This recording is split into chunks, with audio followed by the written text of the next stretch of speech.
Birmingham City will square up against Arsenal for the biggest game of their season so far, the Carling Cup final. And ahead of this showpiece, confidence is running high amongst the Arsenal fans. Well, I think everybody who's been watching Arsenal for all these years knows we haven't had a trophy for more than 5 years, so this is the year we're going to win our trophy.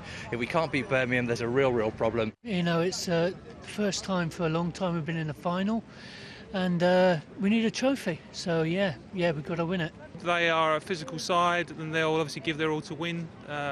If we play the way we can, we'll beat them. It's as simple as that. Birmingham head into the match massive underdogs, but will be boosted by the news that Arsenal will be without two key players, Theo Walcott and captain Cesc Fabregas, who picked up injuries in Wednesday's game against Stoke. As for Birmingham, Alex McLeish has admitted Alexander Kleb still has an outside chance of being available for the game. Another player who's hoping to shake off an ankle injury in time is last season's top scorer Cameron Jerome, who insists the Blues will not roll over. As 11 players against 11 players on the pitch come Sunday afternoon, that's all it's going to be really, and we can't sit back and give Arsenal too much respect and admire them too much, otherwise we will get embarrassed and punished. So we've got to go out there and match them man for man and just play our game really. That's all we can do. The game will have an extra significance for midfielder Sebastian Larsson, who joined Arsenal when he was just 16 years old.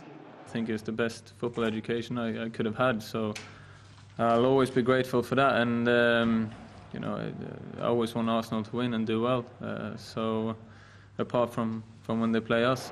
He's never been to Wembley as a player or a fan and admits it's a huge occasion. We've said between ourselves, and a few of the lads have said you never know if the opportunity is going to come around again. So you've got to try and do your utmost to take the opportunity and make sure we get the trophy. The head-to-head record doesn't read well for Birmingham, who haven't beaten Arsenal since 2005. But with a sellout crowd and a sea of blue at Wembley, these underdogs are ready to show what they're made of. Well, that latest injury news, Linvoy, Walcott, we reckon, will be out for 2 weeks, and Fabregas, we're not sure, and they don't think it's that serious, but it's 2.5 weeks until the Barcelona game, so you're hoping to be fit for that, because, of course, he missed the away leg of the same thing last year, didn't he? That's right, and, it makes sense, really.